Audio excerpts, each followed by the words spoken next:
கம்யூனிஸ்டுகளும் விசிகாவும் கவர்னருக்கு கொடுத்த லெட்டர்ல நாங்க நிபந்தனையற்ற ஆதரவு தருகிறோம்ன்றாங்க. ஆனா வெளியில வந்து என்ன சொல்றாங்க, நாங்க இன்னும் அங்கேயே தான் இருக்கிறோம். அப்ப இந்த கேஸுக்கு பர்மிஷன் கொடுத்தா அந்த தீய சக்தி சொல்றத கேட்கிற மாதிரி இதை தூளல எதுக்குற மாதிரி, அப்ப இவங்கெல்லாம் என்ன பண்ணுவாங்க? ஏன்னா போன முறையே இடி ரெய்டு பண்ணப்பயே 10 வருஷம் பழைய கேஸ் இப்ப ஏன் வரீங்க? ஏமா உங்க துடியும் ஏன் துடியும் திருடி இருக்காங்கம்மா. இன்னும் சொல்ல போனால் அது யார் யாருக்கெல்லாம் வேலை கிடைச்சதோ அவங்களெல்லாம் டிஸ்மிஸ் பண்ணணும்னு சுப்ரீம் கோர்ட்டு வெஸ்ட் பெங்கால் கேஸ்ல சொல்லியிருக்கு. ஏன்னா அதுக்கப்புறம் அதே மாதிரி பொன்முடி அவர்கள் 2534 பேரை 25 35 லட்சம் ரூபாய் வாங்கிட்டு பண்ணியிருக்காருன்னு அடுத்த ஊழல் வழக்கு இருக்கு. அதுக்கு இன்னும் எஃப்ஐஆர் போடல. ஸோ கண்டிப்பாக இதில் பர்மிஷன் கொடுத்து தான் ஆகணும். கொடுத்தால் திமுக என்ன பண்ணணும்னு பார்க்கணும்.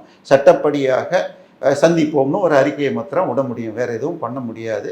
அவங்க ரொம்ப ஏழைகள். எப்படி நம்ம தாவேகா எம்எல்ஏ நான் நடந்து வரேன்னு ஒருத்தர் சொல்றாரு, அடுத்த மாதம் இதுக்கு வாடகை எப்படி கட்டுவேன்னு யோசிச்சேன்னாரு ஒரு மந்திரி.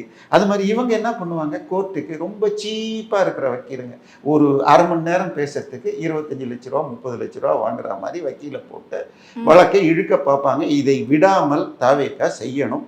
செய்து நாங்கள் தூய சக்தி என்பதை நிரூபிக்கணும். நல்ல வாய்ப்பு. அப்ப செந்தில் பாலாஜி அவர்கள் சிறைக்கு செல்வதற்கான அதிக வாய்ப்பு இருக்குன்னு சொல்றீங்க. செந்தில் பாலாஜி மட்டும் இல்லை, மேலும் 4 முன்னாள் அமைச்சர்கள் ஜூன் மாதத்திற்குள் கைதாவதற்கு வாய்ப்பு இருக்கு.